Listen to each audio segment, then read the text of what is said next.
The Haunted Christmas Eve. That winter, my friends and I, 5 close companions since college, decided to celebrate Christmas with a camping trip deep in Blackwood Forest, a secluded area in the western United States. The plan was to escape the hustle and bustle of the city and enjoy the serenity of nature. We packed tents, food, and even a bottle of wine to toast on Christmas Eve. As the sun disappeared, the temperature plummeted. Towering trees blocked the moonlight, plunging the forest into a dense darkness. The flickering campfire was our only source of light, casting shadows over our cheerful faces as we shared stories. I, Jack, decided to spice up the evening by telling a ghost story. But as if in response to my tale, a strange sound echoed from deep within the forest, a whistling noise, sharp and chilling. "It's probably just the wind," said Mike, the oldest in our group, trying to reassure everyone. But his uneasy glance toward the trees betrayed his words. We carried on with our food and stories, but as the night wore on, the atmosphere grew heavier. A series of strange noises followed, the crunch of dry leaves, soft movements like footsteps weaving through the bushes. Sarah, the most timid among us, clutched her blanket tightly and whispered, "There's someone out there." Mike and I grabbed flashlights and decided to investigate. We ventured into the woods, but the beams of our lights revealed only bare tree trunks and endless shadows. Suddenly, from behind us, a faint chuckle broke the silence, low, cold, and distinctly inhuman. "Did you hear that?" I asked, my voice trembling. Mike nodded but didn't respond. Instead, he abruptly turned and sprinted back toward the campfire. I followed without hesitation. When we returned, the others were still there, but the fire had inexplicably gone out despite the still air. "What's going on?" Lisa asked, but before anyone could answer, a chilling whisper filled the air. "You are not welcome here." All laughter and cheer vanished. We huddled together under blankets, clinging to each other as the weak flashlight beams pierced the surrounding darkness. Occasionally, we saw strange silhouettes darting between the trees, sometimes distant, sometimes unnervingly close, but no one dared investigate further. Around midnight, Sarah suddenly vanished.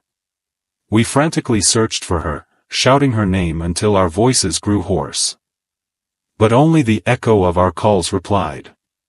Then, my flashlight caught a tree trunk with a message carved deeply into the wood. "Sarah is with us." Panic-stricken, we rushed back to our campsite, only to find the tents shredded and our belongings scattered. With no other choice, we decided to leave the forest immediately. As we made our way back to the car, the laughter and eerie figures continued to follow us, but we managed to escape unharmed. A week later, the police found Sarah's body deep in the forest. Her face was frozen in terror, and the snow around her was marked with strange footprints forming a perfect circle, as if someone, or something, had danced around her. Every Christmas Eve since, I've been haunted by the final words that echoed in my mind as we fled that cursed place. "See you again." Throwing a Christmas party in 2021 felt like a much-needed break from the chaos of that year. Between online classes working part-time and the general gloom hanging over everything, I was ready for some holiday cheer. So I decided to host a small get-together at my place in Knoxville. Just close friends, best of music and a lot of eggnog. The night started out perfect. People trickled in wearing goofy Isma's sweaters, arms loaded with snacks and gifts. My buddy Alex took over DJ duties, blasting holiday classics with a few pop hits mixed in. The living room smelled of cinnamon-scented candles and fresh cookies, and the tree in the corner sparkled with cheap but charming decorations. It felt good to laugh and catch up with everyone after such a weird, isolating year. About an hour into the party. The door bell rang. I was in the kitchen, refilling the punch bowl, and called out for someone to grab it. A moment later, my friend Mia popped her head in and said, "Hey, there's some guy here. Is he one of your friend?" DS. I frowned, wiping my hands on a dish towel. "What guy? I don't know," she said with a shrug. "He's just standing by the door. He said he heard about the party and wanted to stop by."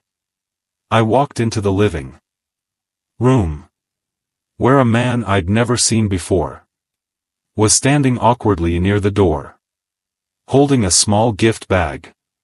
He looked to be in his late 30s. Definitely older than anyone else at the party. And his outfit a fad Ed sweater and jeans. Didn't exactly scream holiday spirit. "Hey," I said, trying to keep my tone friendly but firm. "Can I help you?" He smiled. "I heard about the party and thought I'd stop by. It's Christmas AF. All." I exchanged a quick look with Alex, who had wandered over to see what was going on. "Sorry man. This is kind of a private thing. Just close friends." He didn't drop his smile for a second. "That's fine," he said, stepping further into the room. "I won't be any trouble. I'll just hang out for a bit." Alex moved to block his path. "Hey, look. This isn't cool," Alex said. "You need to leave." The man's expression darkened. "Ed. It's Christmas," you repeated, this time with an edge to his voice. "You shouldn't turn people away during the holidays." The room went quiet. Mia hovered near the hallway, her eyes wide, while a couple of their friends stood frozen, unsure of what to do. My heart was racing, but I forced myself to stay calm. "I think you should go," I said, stepping closer to him. "I'll have to call someone if you don't." The man's grin returned, but it looked forced. "No need for that," he said, backing up slightly. "I'll leave. Just wanted to spread some holiday cheer." He turned and walked out the door, but not before giving me a long, unsettling look that made my skin crawl. I locked the door behind him and turned to my friends. "What the hell was that?" I muttered. "That was weird," Mia said, crossing her arms. "You think he's gone?" Alex peeked. Rough the curtains. "I don't see him, but we should keep an eye out." We tried to shake it off and get back into the party spirit, but the mood had shifted. Conversations were quieter, and even the slightest noise had everyone on high alert.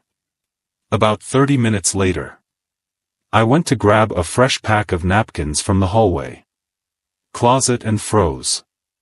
The man was back. He was standing in the yard, just beyond the glow of Christmas lights, staring at the house. I quickly closed the curtain and grabbed my phone. "He's outside," I whispered to Alex, who immediately stood up and moved toward the door. "Don't go out there," I said. "Stop. Ping him. I'm calling the cops." The operator took my information and assured me someone would be there soon.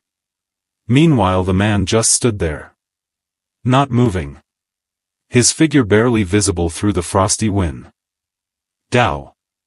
The minutes stretched out like hours. At one point I thought he was gone, but then saw him rounding the side of the house. My stomach turned as I realized he was checking the windows. Alex and I lock every door and window, double-checking them, as the tension in the room grew unbearable. "What does he want?" Mia whispered. "I don't know," I said.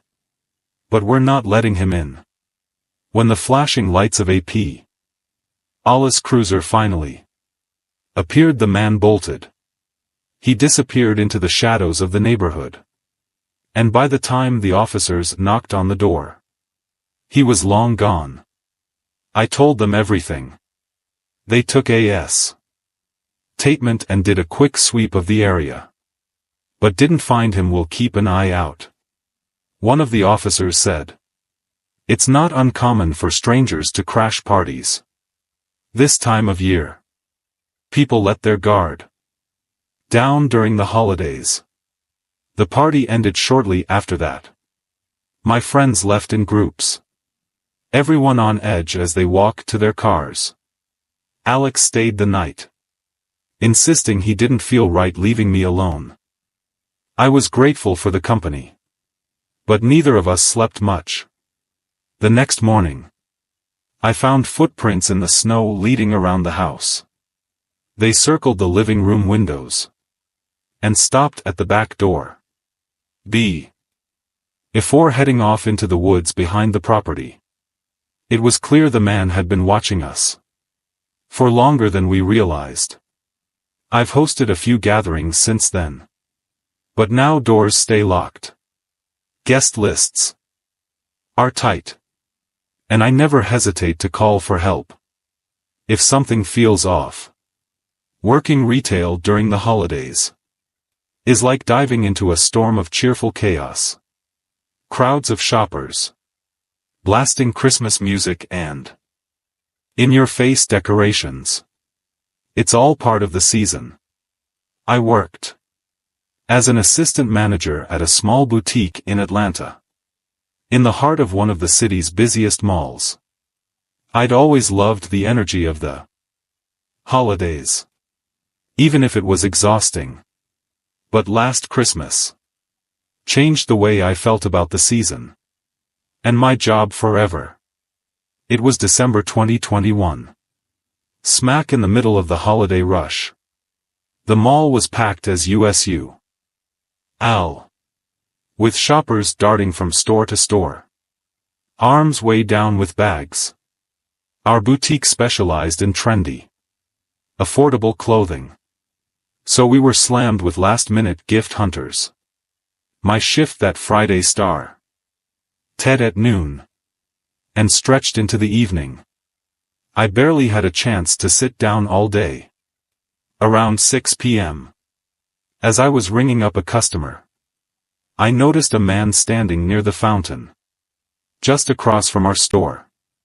He wasn't shopping or browsing, just standing there, his hands shoved into the pockets of a dark coat. At first it didn't seem significant. Plenty of people waited around in the mall for their friends or family, especially near the fountain. But something about him caught my attention. Maybe it was the way he was looking at me.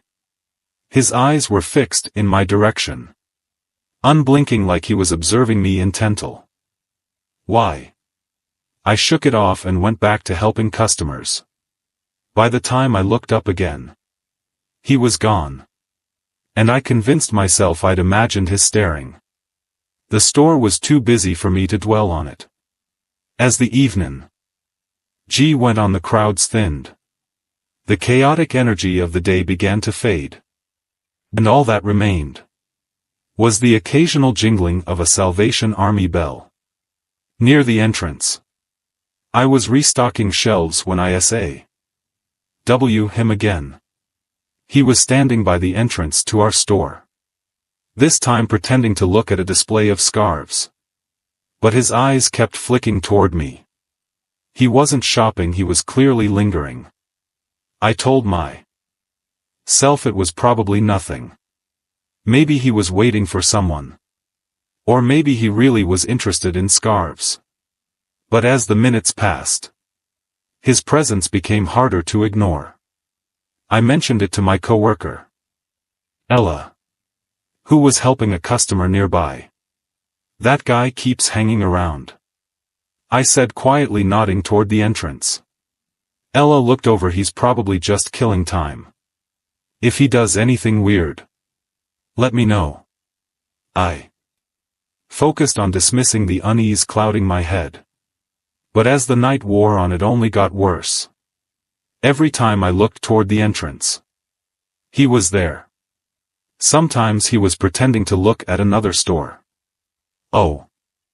There times he just stood in the middle of the walkway, looking straight at me at one point.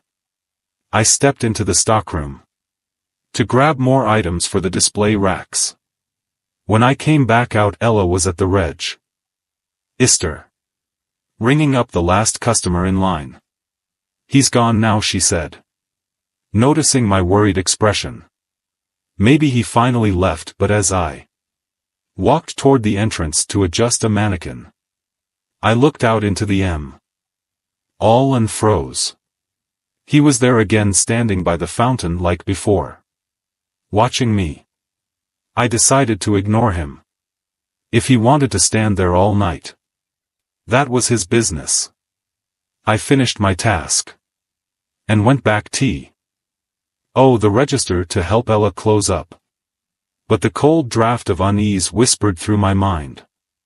And no matter what, I couldn't escape the thought that something wasn't right. When the store closed at 9 p.m., I was relieved. Ella offered to walk out with me, but I didn't want to make a big deal out of nothing. I'll be fine, I said.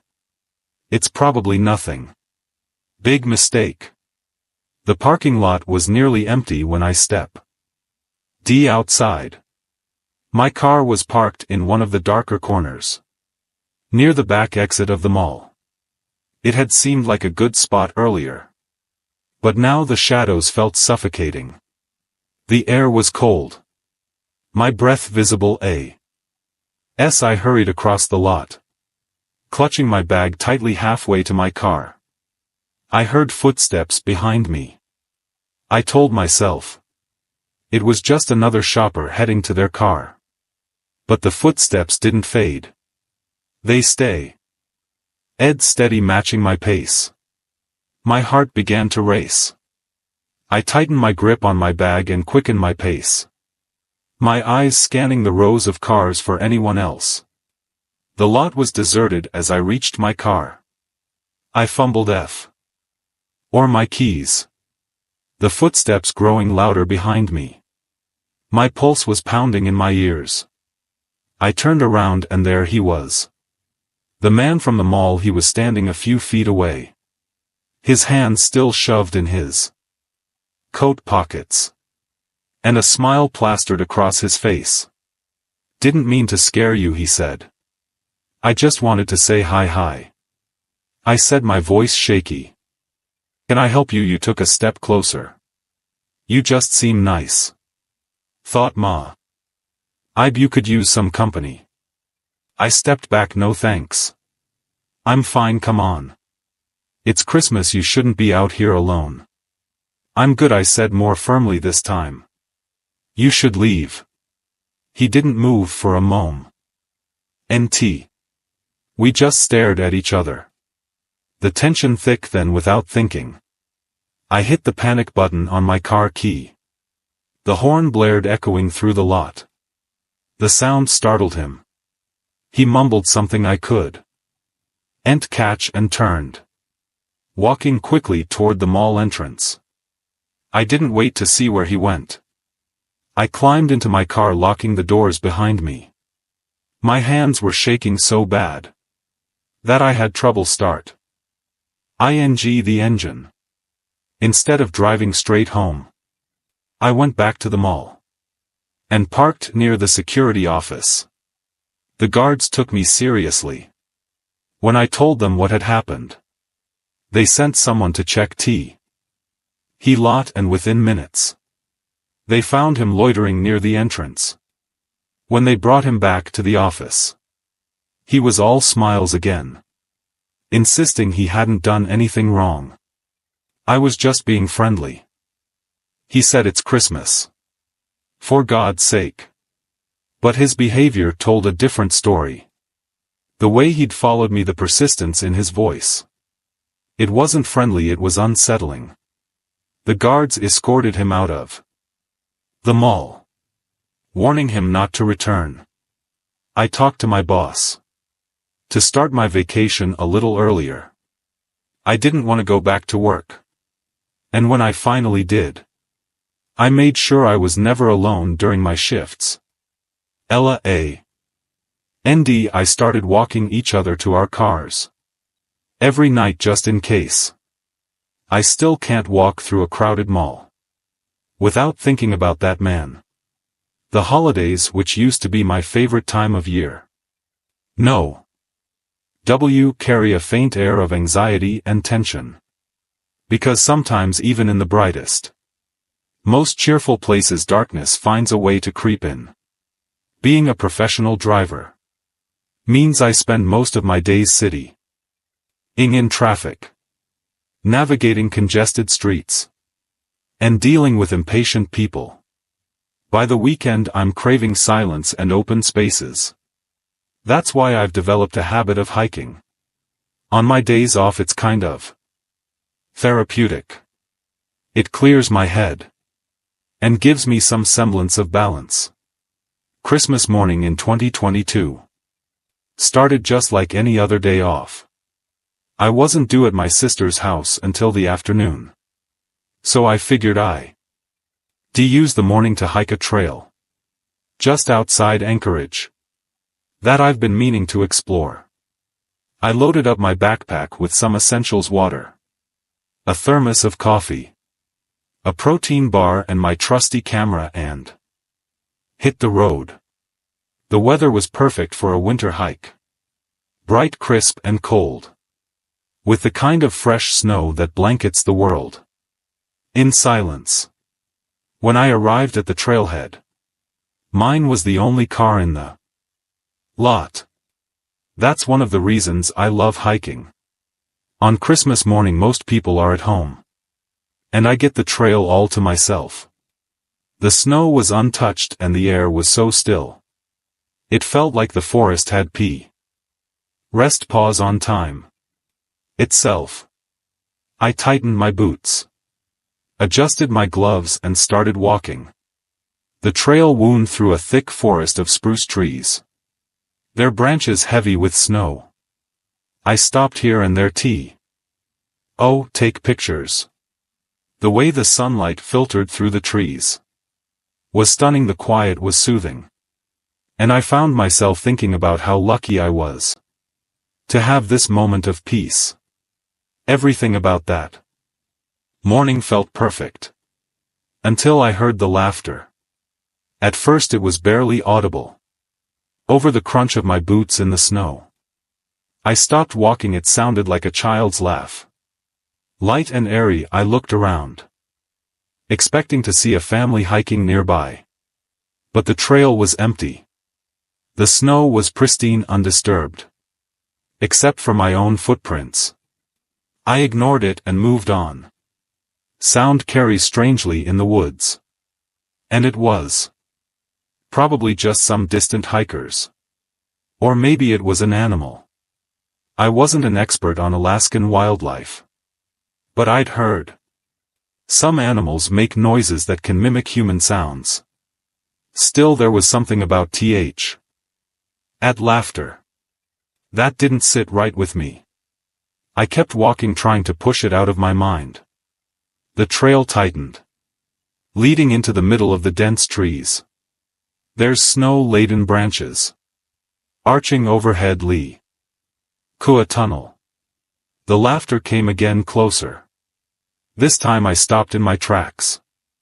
"Hello," I called out, my voice breaking the silence. Nothing, just the wind through the trees. My unease grew. I scanned the forest. There was no sign of anyone. No tracks leading off the trail. I told myself it was just my imagination. Trick of the mind in the quiet of the woods. I tried to focus on the beauty around me, snapping more photos to distract myself. But the laughter didn't stop. It followed me as I walked. Sometimes faint and distant. Other times sharp and close. Like someone was right behind me. I tried to convince myself it was all in my head. But every time I stopped to listen, the sound stopped too. It was like whoever or whatever was making the noise didn't want to be found. I reached a small clearing, where the TREES opened up to reveal a frozen pond. It was breathtaking. The kind of scene you'd see on a Christmas card. I set my backpack down and pulled out my camera, trying to focus on capturing the moment.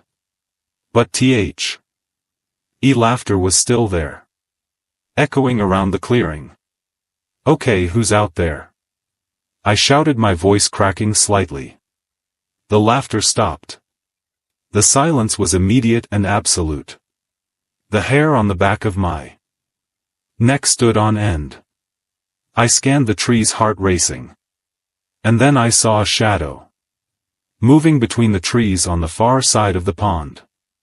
It was very quick, but it was enough to send a jolt of adrenaline through me. I grabbed my backpack and started back the way I came, my pace quickening with every step. The laughter returned, louder now, echoing from all around me. It wasn't playful anymore. It was mocking, taunting. Like whoever or whatever was making it was enjoying my fear. I tried to keep calm, telling myself it was just some kids messing around. But what really freaked me out was the fact that there were no her footprints in the snow. Whoever was out there wasn't walking. The trail felt longer on the way back. My nerves had me looking back, expecting to see someone or something following me. The forest started to feel like a trap. When I finally reached the parking lot, I was out of breath and sweating. Despite the cold, my car was still the only one there.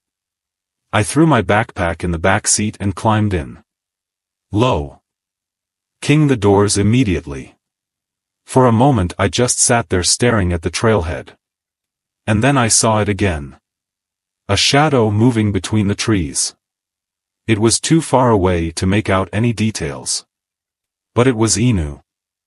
To make my hands shake as I fumbled with the keys. When I got home I went through the photos on my camera, expecting to see something or someone in the background. But there was nothing unusual. Just serene beauty of the forest. I tried to tell myself it was all in my head.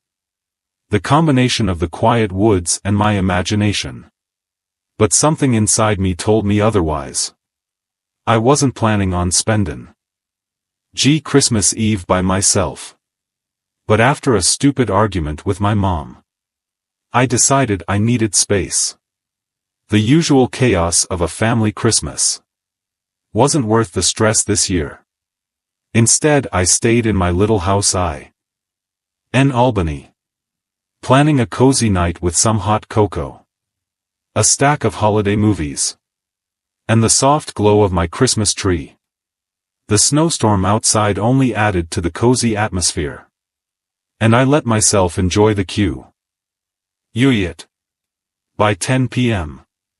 I was halfway through my second movie, wrapped in a fleece blanket and savoring the calm. It was the kind of peace I hadn't felt in a while. Then a knock came.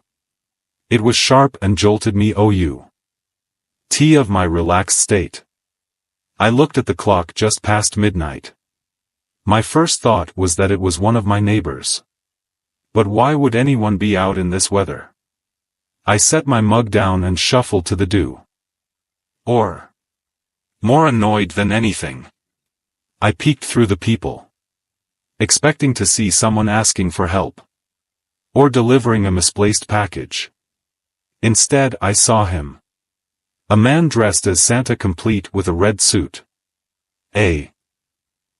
a slightly crooked fake beard, stood still on my porch. His head was tilted slightly, as if waiting for me to respond.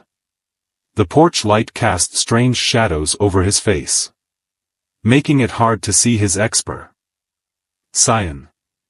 "Who is it?" I called out, my voice firmer than I felt.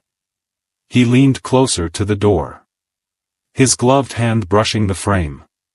"It's Santa," he said, his voice unnervingly calm. I'm here to deliver your gifts. Yo. You've got the wrong house. I said no. He said almost cheerfully. This is the right house. That was enough for me. I backed away from the door. My heart starting to race. I didn't like the way he said it. The certainty in his tone. I stood there for a moment unsure of what to do. When the knock came again. Louder this time. I looked through the people again. He was still there staring straight at the door. Let me in, he said. His voice lower now. I didn't respond. Instead, I locked the deadbolt and stepped back further. As I grabbed my phone, the knocking started again. Harder and more frantic, and it stopped. I crept toward the living room window, pulling back the curtain just enough to peek outside. The porch was empty. The man in the Santa suit was gone. But something felt off. I scanned the snow-covered street, looking for footprints. But the storm was covering everything too quickly. My breath hitched as I tried to calm myself, trying to believe he was gone. Maybe it was some weird prank. Or maybe he really was at the wrong house. Either way, I wasn't going to let it ruin my night. I locked every window and door in the apartment, double-checked the back door, and returned to the couch. An hour passed. I tried to focus on the MOV. But my eyes kept darting to the windows. I told myself I was being ridiculous, that I was letting my imagination get the best of me. Then I heard the scraping sound, like something brushing against the east side of the house. I muted the TV and strained to listen. The sound came again, like someone dragging something along the wall outside. I stood there motionless. My pulse thundered in my ears. Slowly I crept to the window and peeked outside again. Nothing. The porch was empty, and the snow-covered street was as quiet as ever. But the sound didn't stop. It moved to the back of the house near the kitchen. Kind of fear settled over me. As I tiptoed toward the kitchen, I could hear the faint sound of footsteps now, crunching in the snow just outside the window. My hand hovered over the light switch, but I didn't turn it on. Instead, I crouched low, peeking through the gap in the curtains. He was there. The man in the Santa suit was standing in my backyard. My breath caught in my throat as I watched him. With that fake beard. He was just standing there, like he was waiting for something. I stumbled back, my hand flying to my mouth to stifle a gasp. My phone was still on the couch, but I couldn't move. The footsteps started again. I could hear him moving closer to the front door. Then came the knock again. 3 sharp raps just like before. Let me in, he called. His voice muffled but still calm.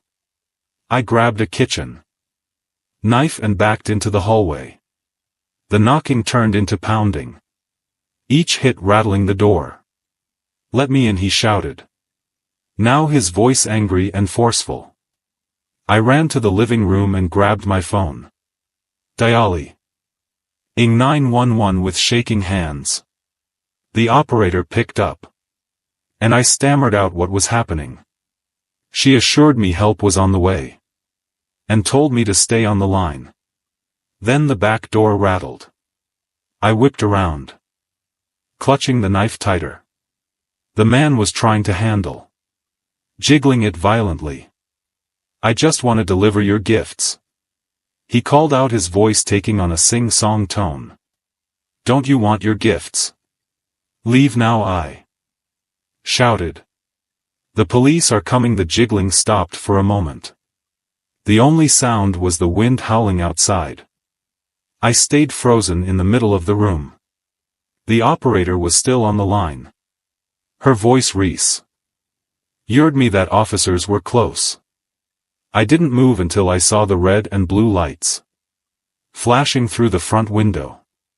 The police arrived minutes later, sweeping the property with flashlights. They found footprints around the house and leading into the backyard, but no sign of the man. The snowstorm had already started to cover the tracks, making it impossible to follow them. The officers told me I'd done the right thing by calling them, and assured me they'd patrol the area for the rest of the night. But their words didn't erase the image of the man standing in my backyard, and the sound of the door cling. I packed a bag and drove to my parents' house. The next morning, the fight with my mom seemed meaningless now. All I wanted was to feel safe. Now I can't look at a Santa suit without thinking of the night. If these chilling Christmas tales gave you second thoughts about holiday cheer, don't forget to smash that like button and subscribe for more spine-tingling stories. Have you ever had a holiday encounter that was more nightmare than Wonderland? Share your story in the comments. I'd love to hear it. Send this video to a friend who thinks Santa's the only one coming down the chimney.